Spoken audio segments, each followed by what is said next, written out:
अपना शिष्य नहीं बनाएंगे। सभी लोग मुझे रोक रहे थे, लेकिन मुझे तो केवल आपका शिष्य बनना है। क्या आप मुझे अपना शिष्य बनाएंगे? कृपा करके ना मत कहिए। मैं आज आपके पास बड़ी आंच लेकर आया हूं। उस युवक के मुख से ये सारी बातें सुनकर वह गुरुवर उस युवक से कहते हैं, हाँ, आज से तुम मेरे शिष्य हो। मैं तुम्हें अपना शिष्य बनाता हूं और कल से मैं तुम्हें ज्ञान भी अवश्य दूंगा। धीरे धीरे रात्रि का समय हो चुका था और उतने ऊपर उस पहाड़ी पर पानी का कोई स्रोत नहीं था। पानी लेने बहुत दूर जाना पड़ता था और शिष्य को बहुत जोरों की प्यास लग चुकी थी। वह पानी ढूंढने के लिए यहां वहां घूम रहा था, यहां वहां फिर रहा था, लेकिन उसे कहीं भी पानी नहीं मिला। और जब उन गुरुवर ने अपने उस शिष्य को पानी ढूंढता हुआ देखा, तो उन्होंने कहा, बेटा, तुम्हें इस पहाड़ पर कहीं पानी नहीं मिलेगा। आज की रात तुम्हें ऐसे ही बितानी पड़ेगी। कल सुबह सुबह हम पानी के लिए निकल पड़ेंगे। उस शिष्य ने अपने और गुरुवर की बात मान ली। उसने जैसे तैसे अपनी रात वहां पर बिताई और अगले दिन सुबह सुबह वह गुरुवर और वे शिष्य पानी लेने के लिए निकल पड़े। वह दोनों एक कुएं के पास पहुंचे। शिष्य को जोरों की प्यास लगी थी। उसने कुएं से झट से पानी निकाला और फटाफट पी गया, क्योंकि उसका गला सूखा हुआ था और उसे प्यास भी बहुत जोरों की लगी थी। यह देखकर उन गुरुवर ने अपने शिष्य से कहा, मूर्ख कहीं का, मुझे भूल गया? तेरे साथ मैं भी तो प्यासा हूं। क्या मुझे पाने की कोई आवश्यक नहीं? इस पर शिष्य अपने गुरु से माफी मांगता है और कहता है, हे गुरुदेव, मुझे क्षमा कीजिए। मुझे बहुत जोरों की प्यास लगी थी, जिस कारण मुझे आपका ध्यान नहीं आया और मैंने पानी निकालकर खुद ही पहले पी लिया। लेकिन रुक जाइए, मैं अभी आपके लिए पानी लेकर आता हूं। इतना कहकर उस शिष्य ने एक बार फिर से कुएं से पानी निकाला और गुरुवर को पिलाया। उसके बाद वह शिष्य अपने गुरु से कहता है, हे गुरुवर, आपने कहा था कि आप मुझे कल से ज्ञान देंगे, आप मुझे कल से सिखाएंगे। तभी वह गुरुवर कहते हैं, हाँ, मैंने कहा था और मुझे याद है। तभी वह गुरुवर अपने उस शिष्य को कहते हैं कि एक बार फिर से इस कुएं से पानी निकालो। शिष्य ने गुरु की आज्ञा मानी और उसने एक बार कुएं से फिर पानी निकाला। यह देख वह गुरुवर अपने उस शिष्य से कहते हैं, भंते, अब तुम ही मुझे यह बताओ कि यह पानी और वह पानी जो तुमने पिया था, इन दोनों में क्या फर्क है?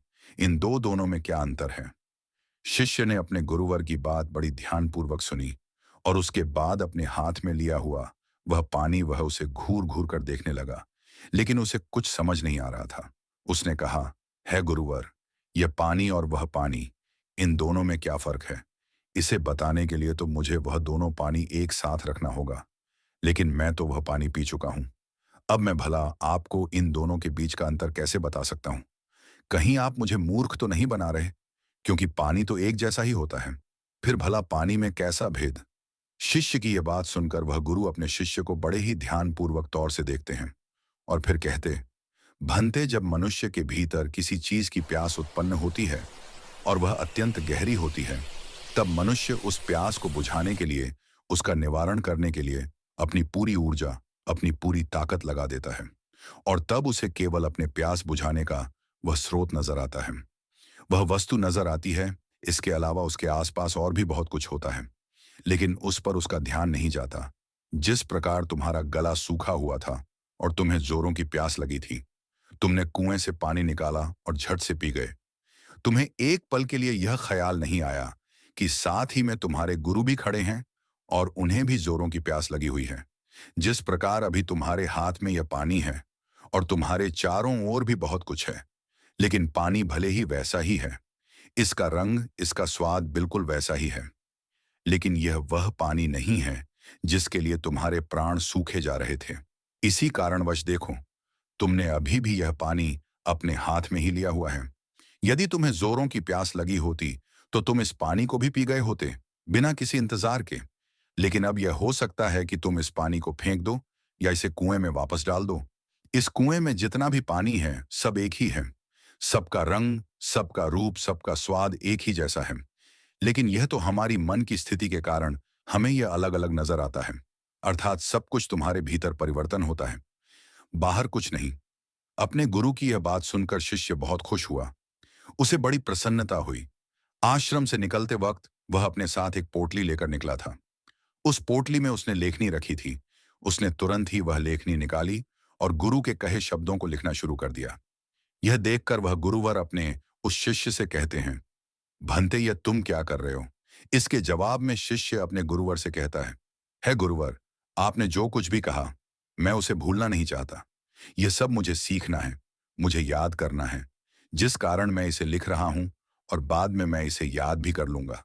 तभी तो मैं ज्ञानी बन पाऊंगा, तभी तो मैं लोगों को ज्ञान बांट सकूंगा। अन्यथा यदि मैं ही आपकी बातों को भूल गया, अपने जीवन में उसे नहीं उतार पाया, तो फिर मेरा यहां पर आना व्यर्थ हो जाएगा। गुरु ने अपने उस शिष्य की सारी बातें ध्यानपूर्वक सुनी, और उसके बाद वह अपने शिष्य से कहते हैं, भंते, यह सब तो ठीक है, लेकिन अब चलो, आश्रम चलने का वक्त हो चुका है, और फिर हमें अभी भिक्षा न के लिए भी तो जाना है। इतना कहकर वह गुरु और शिष्य वापस आश्रम की ओर लौट गए, और रास्ते में ही उन्होंने भिक्षा भी मांग ली। दोनों जब आश्रम पहुंचे, उस भिक्षा का लुत्फ उठाया। रात में उसे खाकर वह लोग सो गए।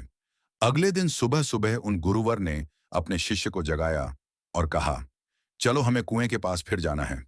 इतना कहकर शिष्य और वह गुरुवर उस कुएं की ओर निकल पड़ते हैं। कुछ देर बाद जब वह कुएं के पास पहुंचते हैं, तो गुरुवर अपने शिष्य से कहते हैं कि पानी निकालो। वह शिष्य अपने गुरुवर की आज्ञा का पालन करते हुए उस कुएं से थोड़ा पानी निकालता है। तभी वह गुरुवर अपने उस शिष्य से कहते हैं, भंते, कल जो तुमने पानी पिया था और आज जो तुमने पानी निकाला है, इन दोनों में क्या फर्क है? क्या तुम मुझे बता सकते हो? इस पर शिष्य तुरंत ही अपनी उस पोटली को निकालता है, जिसमें उसने वह सारी बातें लिखी होती हैं। जब गुरु ने उसे वह सारी बातें बताई थी कि जब मनुष्य को किसी चीज की प्यास उत्पन्न होती है, तो वह उसे मिटाने की हर मुमकिन कोशिश करता है, और उसके आसपास बहुत कुछ होता है, लेकिन वह उसे देख नहीं पाता। वह यह पढ़ ही रहा था कि तभी उन गुरु ने अपने उस शिष्य से कहा, मूर्ख, क्या कर रहे हो?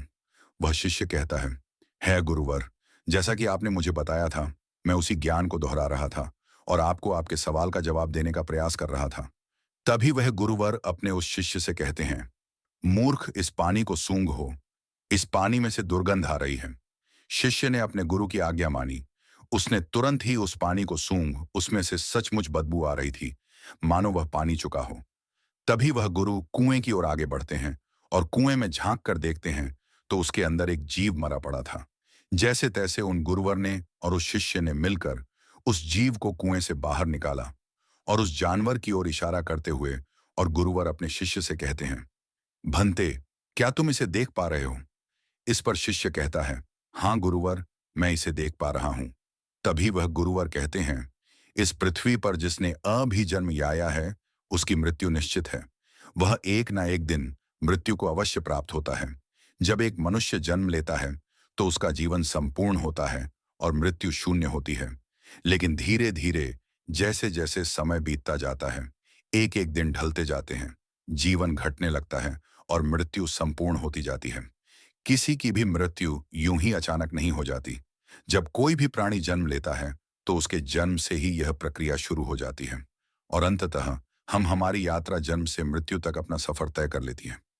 हाँ, यहाँ पर यह जरूर होता है कि किसी के लिए तेज प्रक्रिया होती है और किसी के लिए यह प्रक्रिया धीमी होती है, लेकिन यह प्रक्रिया सभी के लिए काम करती है, और सभी को एक ना एक दिन जन्म से लेकर मृत्यु तक का यह सफर तय करना ही पड़ता है। शिष्य ने एक बार फिर से अपनी लेखनी निकाली और गुरु की इन सभी बातों को लिखना शुरू कर दिया। तभी वह गुरु हैं, क्रोधित होते हुए अब उस शिष्य से कहते हैं, चलो, कुएं की ओर चलो। यह देखकर वह शिष्य घबरा जाता है और अपने उन गुरुवर से कहता है गुरुवर, मैं तो अभी जवान हूं और मैं अभी मृत्यु को प्राप्त नहीं होना चाहता। कृपा करके मुझे छोड़ दें। तभी वह गुरुवर अपने उस शिष्य से कहते हैं, बेवकूफ, मैं तुम्हें कुएं में धकेलने नहीं जा रहा। मैं तो यह कह रहा हूं कि कुएं के चारों ओर एक दीवार खड़ी कर देते हैं, जिससे और कोई इस कुएं में ना गिरे, जिस किसी और को व्यर्थ अपनी जान ना गंवानी पड़े। दोनों ने बड़ी मुश्किल के साथ कुछ लकड़ियां इकट्ठा की और कुएं के चारों ओर एक दीवार बना दी, जिससे अब उस कुएं के अंदर कोई नहीं गिर सकता था। इतनी मेहनत करने के बाद गुरु और वह शिष्य वापस आश्रम लौट आए। धीरे धीरे ऐसे ही कई दिन बीत गए। शिष्य अब उन गुरुवर के साथ अपना अधिकांश समय बिताता था, उनका सारा काम करता था। एक दिन उसने देखा कि उसके गुरुवर बहुत प्रसन्न हैं। तभी वह उन गुरुवर के पास पहुंचा और अपने उन गुरुवर से कहता है, हे गुरुवर, आज आप बहुत प्रसन्न दिख रहे हैं। क्या मैं आज आपसे कुछ पूछ सकता हूं?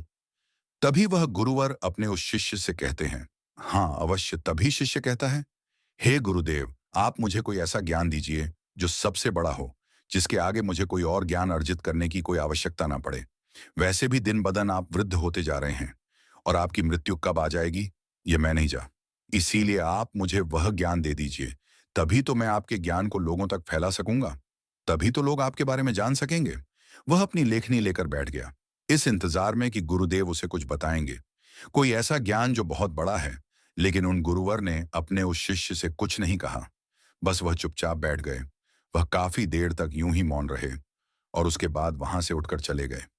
वे शिष्य चुपचाप ये सब देख रहा था और जब वह गुरुवर वहां से उठकर चले गए तो उसने लेखनी से लिखा, सबसे बड़ा ज्ञान मौन। अगले दिन फिर उसने उन गुरुवर से यही सवाल किया और अब की बार भी गुरुवर ने उसे कोई जवाब नहीं दिया। वह काफी देर तक मौन रहे और फिर वहां से उठकर चले गए। ऐसा करते करते कई दिन बीत गए। दिन से सप्ताह से महीने और लगभग 1 वर्षों के बाद भी उसे केवल एक ही जवाब मिला था, सबसे बड़ा ज्ञान मौन। इसके अलावा उसने लेखनी से और कुछ नहीं लिखा था। क्यों का कि वह गुरुवर जब भी इस सवाल को सुनते तो वह मौन हो जाते और अपने उस शिष्य से कुछ न कहते, जिस कारण वह शिष्य भी हर रोज अपनी लेखनी से केवल एक ही बात लिखता था, सबसे बड़ा ज्ञान मौन। लेकिन अब उसके सब्र का बांध टूटा जा रहा था। एक दिन रात को उसे नींद नहीं आ रही थी। वह यहां वहां करवटें बदल रहा था। चांदनी रात थी। वह आश्रम से बाहर निकला और बाहर बैठकर यह सोचने लगा कि आखिर गुरुदेव मुझे वह सबसे बड़ा जो क्यों नहीं दे रहे। क्या वह मुझे देना नहीं चाहते, या मैं अभी इस लायक नहीं हूं कि उस ज्ञान को समझ सकूं। इस प्रकार उसके मन में हजारों सवाल चल रहे थे। हजारों तरह के विचार उत्पन्न हो रहे थे। तभी अचानक उसे एक पक्षी की आवाज सुनाई पड़ी। उसका पूरा ध्यान उस पक्षी की आवाज पर चला गया और तब उसने महसूस किया कि चारों ओर हवाएं चल रही थीं। पत्तों की सरसराहट की आवाज, ठंडी हवाएं चलने की आवाज, चारों तरफ सन्नाटा छाया हुआ था। वह यह सब महसूस कर पा रहा था। उसने उस सन्नाटे की आवाज को ध्यान से महसूस किया, अपनी आंखें बंद की और बड़े ध्यान से उन आवाजों को सुनने लगा। उसका मन बिल्कुल शांत हो गया और अब तक पहली बार उसने अपने मन को इतना शांत महसूस किया था। पहली बार वह आनंदित महसूस कर रहा था। वह यह भूल चुका था कि उसे बड़े ज्ञान के बारे में अभी तक उन गुरुवर ने कुछ नहीं बताया। तभी उसने सोचा कि जो आज अनुभव मैंने प्राप्त किया है, इसे मैं अपने गुरुवर को अवश्य बताऊंगा। जिस कारण वह उस अनुभव को लिखने के लिए अपनी लेखनी निकालता है, तभी वह देखता है कि उसने अपने किताब के सारे पन्नों पर केवल एक ही बात सीखी है, सबसे बड़ा ज्ञान मौन। तभी उसे यह भी एहसास हो गया कि वह गुरुवर तो उसे सबसे बड़ा ज्ञान दे रहे थे, लेकिन वही उसे समझ नहीं पा रहा था। सबसे बड़ा ज्ञान तो यही है, लेकिन जो उसने अनुभव किया था उस अनुभव को वह फिर से महसूस करना चाहता था, जिस कारण वह पूरी रात नहीं सोया और फिर से जाकर वहीं पर बैठ गया और रात भर उन्हें आवाजों का अनुभव करता रहा, शांति को महसूस करता रहा। सुबह हो गई थी। वह सुबह सुबह उठकर अपने गुरुवर के पास आया। उस शिष्य के गुरु ध्यान में लीन थे। वह चुपचाप वहां पर आया, वहां बैठकर उन्हें शांति से देखता रहा। जब उन गुरुवर ने अपनी आंखें खोली तो अपने उस शिष्य को अपने सामने पाया और वो उसे देखते ही ये समझ चुके थे कि इसे मौन मिल चुका है। इसने शांति का एहसास कर लिया है। गुरु ने अपने शिष्य से कहा, भंते मौन कोई ज्ञान नहीं है। मौन ज्ञान का आधार है और यह हमें वह दिखाने में सक्षम है जिसे हम अपनी आंखों से नहीं देख पाते। बाहर चाहे कितना भी शोर हो, चाहे कितनी भी भीड़ हो, लेकिन भीतर मौन होना ही चाहिए। अपने गुरुवर के मुख से यह बात सुनकर उसने अपनी लेखनी और अपनी पुस्तक गुरु के चरणों में रख रख दी और उसके बाद से उसने कभी कुछ नहीं लिखा। उसने केवल वह सारी बातें महसूस की और धीरे धीरे एक दिन उसने असली ज्ञान को प्राप्त कर लिया। दोस्तों, हम भी अपने जीवन में जन्म से लेकर अपने अंतिम समय तक कुछ ना कुछ इकट्ठा करने में लगे रहते हैं। जितना कर सकते हैं उतना तो करते ही हैं, लेकिन उसके बावजूद भी हम और अधिक पाना चाहते हैं। हम और अधिक इकट्ठा करना चाहते हैं, जिससे हमारे मन में हमेशा एक अशांति रहे, जिससे हमारा मन हमेशा विचलित होता रहता है और हम कभी भी एक लक्ष्य की ओर आगे नहीं बढ़ पाते। लेकिन इसके बावजूद भी हम कभी भी अपने आप को एक पल के लिए शांत नहीं होने देना चाहते। एक काम से दूसरा काम, दूसरे से तीसरा, तीसरे से चौथा। इसी प्रकार हम अपना पूरा जीवन यूं ही गंवा देते हैं। लेकिन हम कभी भी एक पल के लिए मौन नहीं रहते। इसी कारणवश हम जीवन भर केवल भागते रहते हैं, लेकिन अपने भीतर की उस शांति का अनुभव कभी नहीं कर पाते, जिस कारण हम सब कुछ प्राप्त करके भी कुछ नहीं प्राप्त कर पाते। हमारा जीवन पूरी तरह से व्यस्त हो जाता है। इसलिए दोस्तों, अगर आप भी अपने जीवन में भागते भागते थक चुके हैं, तो एक पल के लिए मौन धारण करें, क्योंकि वह आपको वह ऊर्जा प्रदान करेगा जिससे आप अपने जीवन में एक सही दिशा प्राप्त कर सकेंगे। अपने भीतर झांकने का प्रयास करें। हम में से अधिकांश लोग मौन का व्रत तो अवश्य रखते होंगे, लेकिन केवल यह ऊपरी तौर पर होता है और भीतर की ओर हमारा मन बिल्कुल अशांत रहता है। हमें किसी चीज में चैन नहीं मिलता। हम केवल यहां वहां भागते रहना चाहते हैं, कुछ ना कुछ इकट्ठा करना चाहते हैं, जिससे हमें कभी भी शांति नहीं मिल पाती और हम यूं ही इस जीवन के भाग दौड़ में लगे रह जाते हैं। अब आप में से कई लोग यह कहेंगे कि मौन कैसे प्राप्त करें, कैसे हम अपने भीतर की ओर जाके कैसे हम अपने मन को शांत करें। तो इसका एक बहुत ही सीधा और सरल उपाय है। ध्यान। अपने विचारों को, अपने आप को ध्यान से देखें। आप दिन भर क्या कर रहे हैं? आप कहां पर कितना समय दे रहे हैं? जब आप किसी चीज को होते हुए देख रहे हैं और आपके मन में किस प्रकार के विचार उत्पन्न कर रहा है, तब आप यह भी समझ पाएंगे कि आप कितनी व्यर्थ की बातें सोचते हैं, जिनका वर्तमान से कोई संबंध नहीं है। और एक बात आप यह भी बहुत अच्छे से जानते होंगे कि आपसे बेहतर आपको कोई और नहीं चाह सकता। इसलिए आपसे बेहतर आपका और कोई परिवर्तन नहीं कर सकता। आप जैसा चाहें वैसा अपने आप को बना सकते हैं। इसलिए कोशिश करें। निरंतर कोशिश करते रहने पर आप मौन को भी अवश्य पालेंगे और अपने जीवन को एक सही दिशा और दशा देने में सक्षम हो पाएंगे। दोस्तों, उम्मीद है कि आपने आज की इस वीडियो से जरूर कुछ ना कुछ सीखा होगा। तो इस वीडियो को लाइक और अपने दोस्तों के साथ शेयर करना ना भूलें। हमें ऐसे ही सपोर्ट करने के लिए चैनल को सब्सक्राइब और घंटी बटन को जरूर दबा दें। तो चलिए, याद रखो, जब तुम कंट्रोल छोड़ते हो तो ब्रह्मांड कंट्रोल संभाल लेता है। तुम सोचते हो कि सब खत्म हो गया, लेकिन वह तो बस एक नई शुरुआत होती है। बुद्ध कहते हैं, जब तुम हाथ खाली करते हो तभी तुम कुछ नया पकड़ सकते हो। तो क्यों ना थोड़ा खाली हुआ जाए, थोड़ा छोड़ दिया जाए, थोड़ा भरोसा किया जाए इस जीवन पर, इस पल पर, खुद पर। अब इस बात को अपने भीतर गहराई से महसूस करो। हर चीज को कंट्रोल करने की कोशिश छोड़ो। अपने आप में स्थिर हो जाओ। यही बुद्ध का आधुनिक संदेश है। स्थिरता बाहर की नहीं, भीतर की होती है। जब तुम अंदर शांत होते हो तो बाहर का शोर भी संगीत लगने लगता है। इसलिए अब से बस इतना याद रखो, ना भविष्य को खींचो, ना अतीत को पकड़ो, बस वर्तमान में रहो, क्योंकि जो आज तुम हो वही तुम्हारा सबसे सच्चा रूप है।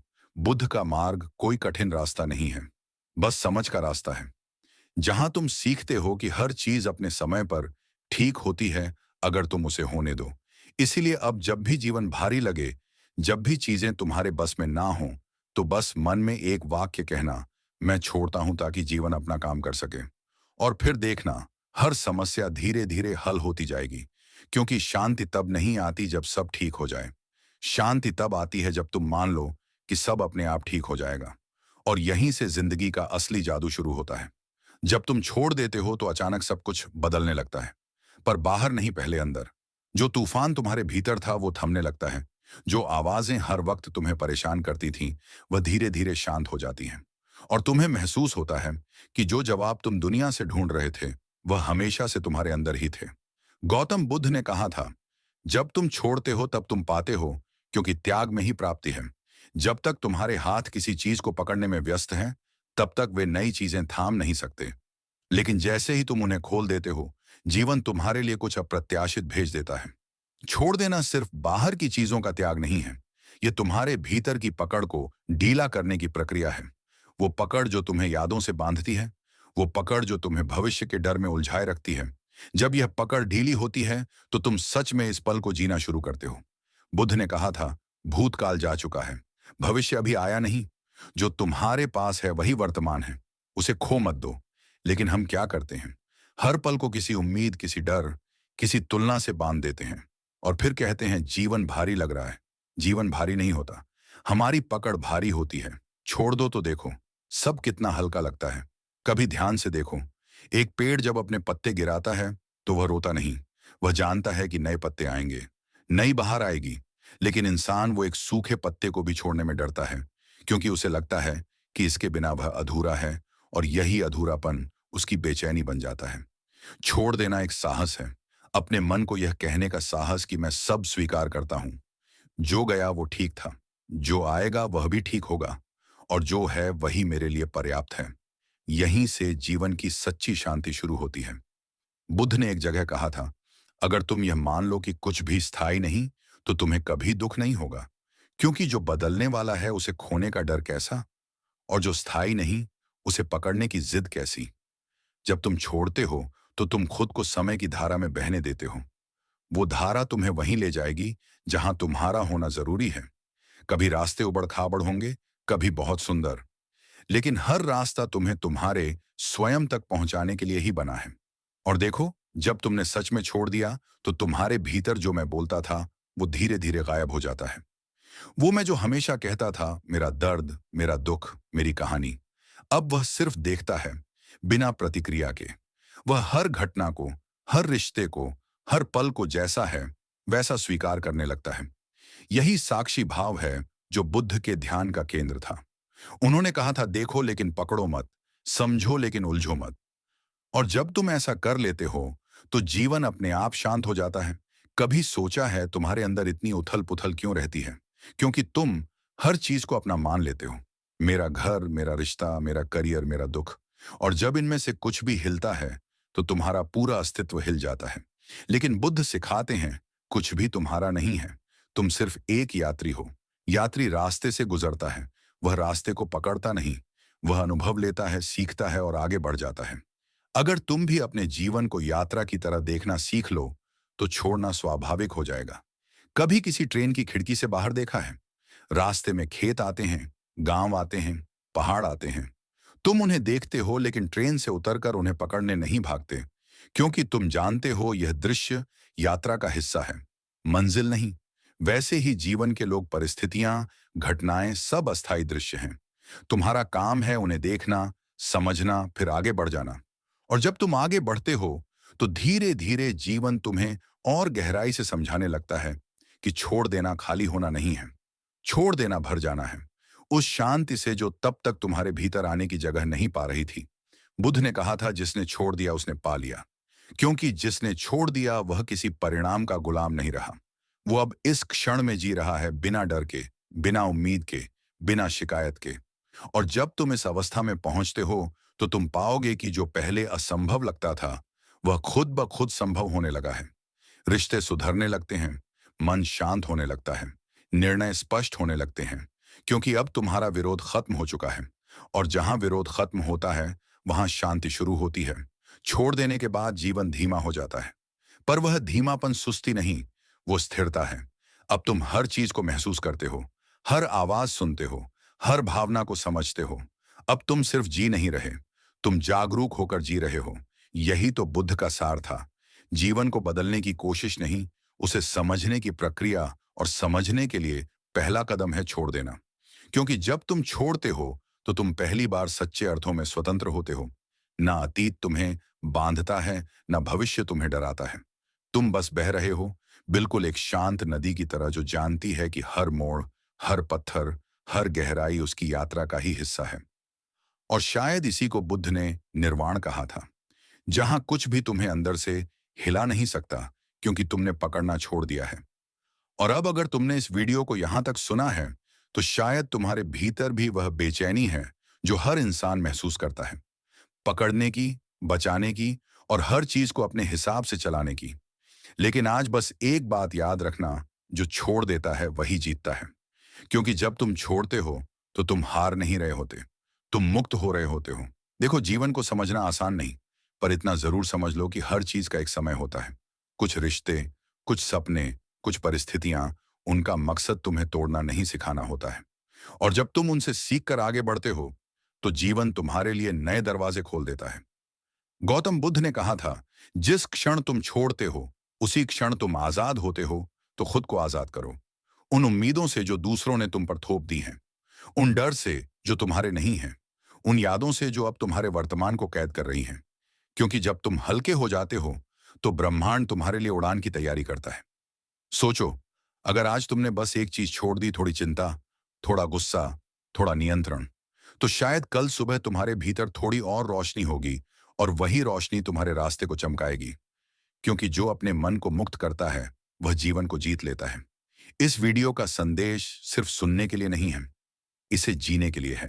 आज से कोशिश करो, हर दिन थोड़ा कम पकड़ो, थोड़ा ज्यादा भरोसा रखो और देखो कैसे जिंदगी तुम्हारे पक्ष में बहने लगती है। याद रखना, जब तुम छोड़ते हो सब अपने आप ठीक हो जाता है। ये कोई जादू नहीं, ये जीवन का नियम है। अगर यह वीडियो तुम्हारे दिल तक पहुंचा है, अगर कहीं तुम्हें महसूस हुआ कि हाँ, यही तो मैं झेल रहा था, यही जवाब चाहिए था, तो अब वक्त है इस ऊर्जा को आगे बढ़ाने का। अपने भीतर बदलाव की इस यात्रा को यहीं मत रोकना। हम हर हफ्ते ऐसे ही गहराई से भरे, दिल को छूने वाले वीडियो लाते हैं, जो सिर्फ मोटिवेशन नहीं बल्कि आत्मज्ञान का अनुभव देते हैं। तो अगर तुम सच में अपने जीवन को अंदर से बदलना चाहते हो, तो चैनल को सब्सक्राइब करो, नोटिफिकेशन बेल जरूर दबाओ, ताकि जब भी नया वीडियो आए तुम्हारे भीतर जागृति की एक नई किरण पहुंच सके। नीचे कमेंट में बस इतना लिखो, मैं छोड़ने की प्रक्रिया में हूं, ताकि हम सब मिलकर इस यात्रा का हिस्सा बन सकें। क्योंकि जब एक इंसान बदलता है तो उसका असर पूरी दुनिया पर पड़ता है। अब उठो, गहरी सांस लो और खुद से कहो, मैं छोड़ देता हूं जो भी मेरे नियंत्रण से बाहर है। यही तुम्हारा पहला कदम है शांति की ओर। हम फिर मिलेंगे अगले वीडियो में, एक नई सीख, एक नई प्रेरणा और एक नए दृष्टिकोण के साथ। याद रखना, सब अपने आप ठीक हो जाएगा, बस छोड़ दो। ये था आपका अपना चैनल, जहां शब्द नहीं, अनुभव बोलते अपना हैं। शिष्य नहीं बनाएंगे। सभी लोग मुझे रोक रहे थे, लेकिन मुझे तो केवल आपका शिष्य बनना है। क्या आप मुझे अपना शिष्य बनाएंगे? कृपा करके ना मत कहिए। मैं आज आपके पास बड़ी आंच लेकर आया हूं। उस युवक के मुख से ये सारी बातें सुनकर वह गुरुवर उस युवक से कहते हैं, हाँ, आज से तुम मेरे शिष्य हो। मैं तुम्हें अपना शिष्य बनाता हूं और कल से मैं तुम्हें ज्ञान भी अवश्य दूंगा। धीरे धीरे रात्रि का समय हो चुका था और उतने ऊपर उस पहाड़ी पर पानी का कोई स्रोत नहीं था। पानी लेने बहुत दूर जाना पड़ता था और शिष्य को बहुत जोरों की प्यास लग चुकी थी। वह पानी ढूंढने के लिए यहां वहां घूम रहा था, यहां वहां फिर रहा था, लेकिन उसे कहीं भी पानी नहीं मिला। और जब उन गुरुवर ने अपने उस शिष्य को पानी ढूंढता हुआ देखा, तो उन्होंने कहा, बेटा, तुम्हें इस पहाड़ पर कहीं पानी नहीं मिलेगा। आज की रात तुम्हें ऐसे ही बितानी पड़ेगी। कल सुबह सुबह हम पानी के लिए निकल पड़ेंगे। उस शिष्य ने अपने और गुरुवर की बात मान ली। उसने जैसे तैसे अपनी रात वहां पर बिताई और अगले दिन सुबह सुबह वह गुरुवर और वे शिष्य पानी लेने के लिए निकल पड़े। वह दोनों एक कुएं के पास पहुंचे। शिष्य को जोरों की प्यास लगी थी। उसने कुएं से झट से पानी निकाला और फटाफट पी गया, क्योंकि उसका गला सूखा हुआ था और उसे प्यास भी बहुत जोरों की लगी थी। यह देखकर उन गुरुवर ने अपने शिष्य से कहा, मूर्ख कहीं का, मुझे भूल गया? तेरे साथ मैं भी तो प्यासा हूं। क्या मुझे पाने की कोई आवश्यक नहीं? इस पर शिष्य अपने गुरु से माफी मांगता है और कहता है, हे गुरुदेव, मुझे क्षमा कीजिए। मुझे बहुत जोरों की प्यास लगी थी, जिस कारण मुझे आपका ध्यान नहीं आया और मैंने पानी निकालकर खुद ही पहले पी लिया। लेकिन रुक जाइए, मैं अभी आपके लिए पानी लेकर आता हूं। इतना कहकर उस शिष्य ने एक बार फिर से कुएं से पानी निकाला और गुरुवर को पिलाया। उसके बाद वह शिष्य अपने गुरु से कहता है, हे गुरुवर, आपने कहा था कि आप मुझे कल से ज्ञान देंगे, आप मुझे कल से सिखाएंगे। तभी वह गुरुवर कहते हैं, हाँ, मैंने कहा था और मुझे याद है। तभी वह गुरुवर अपने उस शिष्य को कहते हैं कि एक बार फिर से इस कुएं से पानी निकालो। शिष्य ने गुरु की आज्ञा मानी और उसने एक बार कुएं से फिर पानी निकाला। यह देख वह गुरुवर अपने उस शिष्य से कहते हैं, भंते, अब तुम ही मुझे यह बताओ कि यह पानी और वह पानी जो तुमने पिया था, इन दोनों में क्या फर्क है? इन दोनों में क्या अंतर है? शिष्य ने अपने गुरुवर की बात बड़ी ध्यानपूर्वक सुनी और उसके बाद अपने हाथ में लिया हुआ वह पानी वह उसे घूर घूर कर देखने लगा, लेकिन उसे कुछ समझ नहीं आ रहा था। उसने कहा, है गुरुवर, यह पानी और वह पानी, इन दोनों में क्या फर्क है? इसे बताने के लिए तो मुझे वह दोनों पानी एक साथ रखना होगा, लेकिन मैं तो वह पानी पी चुका हूं। अब मैं भला आपको इन दोनों के बीच का अंतर कैसे बता सकता हूं? कहीं आप मुझे मूर्ख तो नहीं बना रहे? क्योंकि पानी तो एक जैसा ही होता है। फिर भला पानी में कैसा भेद? शिष्य की यह बात सुनकर वह गुरु अपने शिष्य को बड़े ही ध्यानपूर्वक तौर से देखते हैं और फिर कहते, भंते, जब मनुष्य के भीतर किसी चीज की प्यास उत्पन्न होती है और वह अत्यंत गहरी होती है, तब मनुष्य उस प्यास को बुझाने के लिए उसका निवारण करने के लिए अपनी पूरी ऊर्जा, अपनी पूरी ताकत लगा देता है। और तब उसे केवल अपने प्यास बुझाने का वह स्रोत नजर आता है, वह वस्तु नजर आती है। इसके अलावा उसके आसपास और भी बहुत कुछ होता है, लेकिन उस पर उसका ध्यान नहीं जाता। जिस प्रकार तुम्हारा गला सूखा हुआ था और तुम्हें जोरों की प्यास लगी थी, तुमने कुएं से पानी निकाला और झट से पी गए। तुम्हें एक पल के लिए यह ख्याल नहीं आया कि साथ ही में तुम्हारे गुरु भी खड़े हैं और उन्हें भी जोरों की प्यास लगी हुई है। जिस प्रकार अभी तुम्हारे हाथ में यह पानी है और तुम्हारे चारों ओर भी बहुत कुछ है, लेकिन पानी भले ही वैसा ही है, इसका रंग, इसका स्वाद बिल्कुल वैसा ही है, लेकिन यह वह पानी नहीं है जिसके लिए तुम्हारे प्राण सूखे जा रहे थे। इसी कारणवश देखो, तुमने अभी भी यह पानी अपने हाथ में ही लिया हुआ है। यदि तुम्हें जोरों की प्यास लगी होती तो तुम इस पानी को भी पी गए होते, बिना किसी इंतजार के। लेकिन अब यह हो सकता है कि तुम इस पानी को फेंक दो या इसे कुएं में वापस डाल दो। इस कुएं में जितना भी पानी है सब एक ही है, सबका रंग, सबका रूप, सबका स्वाद एक ही जैसा है। लेकिन यह तो हमारी मन की स्थिति के कारण हमें यह अलग अलग नजर आता है। अर्थात सब कुछ तुम्हारे भीतर परिवर्तन होता है, बाहर कुछ नहीं। अपने गुरु की यह बात सुनकर शिष्य बहुत खुश हुआ, उसे बड़ी प्रसन्नता हुई। आश्रम से निकलते वक्त वह अपने साथ एक पोटली लेकर निकला था। उस पोटली में उसने लेखनी रखी थी। उसने तुरंत ही वह लेखनी निकाली और गुरु के कहे शब्दों को लिखना शुरू कर दिया। यह देखकर वह गुरुवर अपने उस शिष्य से कहते हैं, भंते, यह तुम क्या कर रहे हो?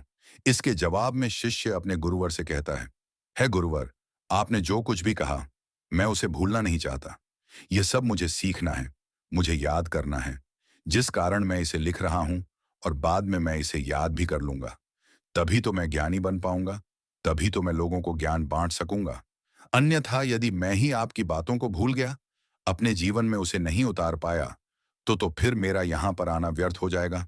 गुरु ने अपने उस शिष्य की सारी बातें ध्यानपूर्वक सुनी और उसके बाद वह अपने शिष्य से कहते हैं, भंते, यह सब तो ठीक है, लेकिन अब चलो, आश्रम चलने का वक्त हो चुका है और फिर हमें अभी भिक्षा न के लिए भी तो जाना है। इतना कहकर वह गुरु और शिष्य वापस आश्रम की ओर लौट गए और रास्ते में ही उन्होंने भिक्षा भी मांग ली। दोनों जब आश्रम पहुंचे, उस भिक्षा का लुत्फ उठाया। रात में उसे खाकर वह लोग सो गए। अगले दिन सुबह सुबह उन गुरुवर ने अपने शिष्य को जगाया और कहा, चलो, हमें कुएं के पास फिर जाना है। इतना कहकर शिष्य और वह गुरुवर उस कुएं की ओर निकल पड़ते हैं। कुछ देर बाद जब वह कुएं के पास पहुंचते हैं तो गुरुवर अपने शिष्य से कहते हैं कि पानी निकालो। वह शिष्य अपने गुरुवर की आज्ञा का पालन करते हुए उस कुएं से थोड़ा पानी निकालता है। तभी वह गुरुवर अपने उस शिष्य से कहते हैं, भंते, कल जो तुमने पानी पिया था और आज जो तुमने पानी निकाला है, इन दोनों में क्या फर्क है? क्या तुम मुझे बता सकते हो? इस पर शिष्य तुरंत ही अपनी उस पोटली को निकालता है जिसमें उसने वह सारी बातें लिखी होती हैं।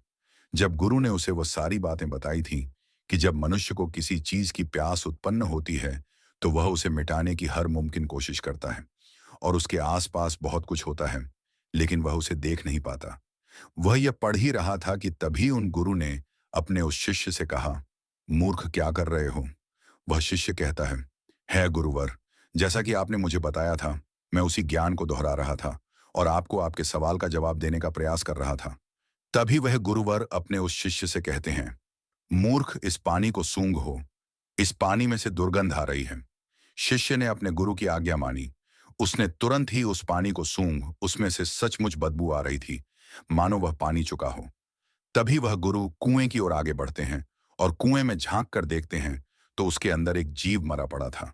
जैसे तैसे उन गुरुवर ने और उस शिष्य ने मिलकर उस जीव को कुएं से बाहर निकाला और उस जानवर की ओर इशारा करते हुए और गुरुवर अपने शिष्य से कहते हैं, भंते, क्या तुम इसे देख पा रहे हो? इस पर शिष्य कहता है, हाँ गुरुवर, मैं इसे देख पा रहा हूं।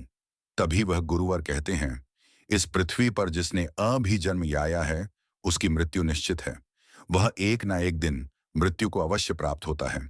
जब एक मनुष्य जन्म लेता है तो उसका जीवन संपूर्ण होता है और मृत्यु शून्य होती है। लेकिन धीरे धीरे जैसे जैसे समय बीतता जाता है, एक एक दिन ढलते जाते हैं, जीवन घटने लगता है और मृत्यु संपूर्ण होती जाती है। किसी की भी मृत्यु यूं ही अचानक नहीं हो जाती। जब कोई भी प्राणी जन्म लेता है तो उसके जन्म से ही यह प्रक्रिया शुरू हो जाती है और अंततः हम हमारी यात्रा जन्म से मृत्यु तक अपना सफर तय कर लेती है। हाँ, यहाँ पर यह जरूर होता है कि किसी के लिए तेज प्रक्रिया होती है और किसी के लिए यह प्रक्रिया धीमी होती है, लेकिन यह प्रक्रिया सभी के लिए काम करती है और सभी को एक ना एक दिन जन्म से लेकर मृत्यु तक का यह सफर तय करना ही पड़ता है। शिष्य ने एक बार फिर से अपनी लेखनी निकाली और गुरु की इन सभी बातों को लिखना शुरू कर दिया। तभी वह गुरु हैं, क्रोधित होते हुए अब उस शिष्य से कहते हैं, चलो कुएं की ओर चलो। यह देखकर वह शिष्य घबरा जाता है और अपने उन गुरुवर से कहता है गुरुवर, मैं तो अभी जवान हूं और मैं अभी मृत्यु को प्राप्त नहीं होना चाहता। कृपा करके मुझे छोड़ दें। तभी वह गुरुवर अपने उस शिष्य से कहते हैं, बेवकूफ, मैं तुम्हें कुएं में धकेलने नहीं जा रहा। मैं तो यह कह रहा हूं कि कुएं के चारों ओर एक दीवार खड़ी कर देते हैं, जिससे और कोई इस कुएं में ना गिरे, जिस किसी और को व्यर्थ अपनी जान ना गंवानी पड़े। दोनों ने बड़ी मुश्किल के साथ कुछ लकड़ियां इकट्ठा की और कुएं के चारों ओर एक दीवार बना दी, जिससे अब उस कुएं के अंदर कोई नहीं गिर सकता था। इतनी मेहनत करने के बाद गुरु और वह शिष्य वापस आश्रम लौट आए। धीरे धीरे ऐसे ही कई दिन बीत गए। शिष्य अब उन गुरुवर के साथ अपना अधिकांश समय बिताता था, उनका सारा काम करता था। एक दिन उसने देखा कि उसके गुरुवर बहुत प्रसन्न हैं। तभी वह उन गुरुवर के पास पहुंचा और अपने उन गुरुवर से कहता है, हे गुरुवर, आज आप बहुत प्रसन्न दिख रहे हैं। क्या मैं आज आपसे कुछ पूछ सकता हूं? तभी वह गुरुवर अपने उस शिष्य से कहते हैं, हाँ अवश्य। तभी शिष्य कहता है, हे गुरुदेव, आप मुझे कोई ऐसा ज्ञान दीजिए जो सबसे बड़ा हो, जिसके आगे मुझे कोई और ज्ञान अर्जित करने की कोई आवश्यकता ना पड़े। वैसे भी दिन बदन आप वृद्ध होते जा रहे हैं और आपकी मृत्यु कब आ जाएगी ये मैं नहीं जा। इसीलिए आप मुझे वह ज्ञान दे दीजिए, तभी तो मैं आपके ज्ञान को लोगों तक फैला सकूंगा, तभी तो लोग आपके बारे में जान सकेंगे। वह अपनी लेखनी लेकर बैठ गया, इस इंतजार में कि गुरुदेव उसे कुछ बताएंगे, कोई ऐसा ज्ञान जो बहुत बड़ा है। लेकिन उन गुरुवर ने अपने उस शिष्य से कुछ नहीं कहा, बस वह चुपचाप बैठ गए। वह काफी देर तक यूं ही मौन रहे और उसके बाद वहां से उठकर चले गए। वे शिष्य चुपचाप ये सब देख रहा था और जब वह गुरुवर वहां से उठकर चले गए तो उसने लेखनी से लिखा, सबसे बड़ा ज्ञान मौन। अगले दिन फिर उसने उन गुरुवर से यही सवाल किया और अब की बार भी गुरुवर ने उसे कोई जवाब नहीं दिया। वह काफी देर तक मौन रहे और फिर वहां से उठकर चले गए। ऐसा करते करते कई दिन बीत गए। दिन से सप्ताह से महीने और लगभग 1 वर्षों के बाद भी उसे केवल एक ही जवाब मिला था, सबसे बड़ा ज्ञान मौन। इसके अलावा उसने लेखनी से और कुछ नहीं लिखा था। क्यों का कि वह गुरुवर जब भी इस सवाल को सुनते तो वह मौन हो जाते और अपने उस शिष्य से कुछ न कहते, जिस कारण वह शिष्य भी हर रोज अपनी लेखनी से केवल एक ही बात लिखता था, सबसे बड़ा ज्ञान मौन। लेकिन अब उसके सब्र का बांध टूटा जा रहा था। एक दिन रात को उसे नींद नहीं आ रही थी। वह यहां वहां करवटें बदल रहा था। चांदनी रात थी। वह आश्रम से बाहर निकला और बाहर बैठकर यह सोचने लगा कि आखिर गुरुदेव मुझे वह सबसे बड़ा जो क्यों नहीं दे रहे। क्या वह मुझे देना नहीं चाहते, या मैं अभी इस लायक नहीं हूं कि उस ज्ञान को समझ सकूं। इस प्रकार उसके मन में हजारों सवाल चल रहे थे, हजारों तरह के विचार उत्पन्न हो रहे थे। तभी अचानक उसे एक पक्षी की आवाज सुनाई पड़ी। उसका पूरा ध्यान उस पक्षी की आवाज पर चला गया और तब उसने महसूस किया कि चारों ओर हवाएं चल रही थीं, पत्तों की सरसराहट की आवाज, ठंडी हवाएं चलने की आवाज, चारों तरफ सन्नाटा छाया हुआ था। वह यह सब महसूस कर पा रहा था। उसने उस सन्नाटे की आवाज को ध्यान से महसूस किया, अपनी आंखें बंद की और बड़े ध्यान से उन आवाजों को सुनने लगा। उसका मन बिल्कुल शांत हो गया और अब तक पहली बार उसने अपने मन को इतना शांत महसूस किया था। पहली बार वह आनंदित महसूस कर रहा था। वह यह भूल चुका था कि उसे बड़े ज्ञान के बारे में अभी तक उन गुरुवर ने कुछ नहीं बताया। तभी उसने सोचा कि जो आज अनुभव मैंने प्राप्त किया है, इसे मैं अपने गुरुवर को अवश्य बताऊंगा।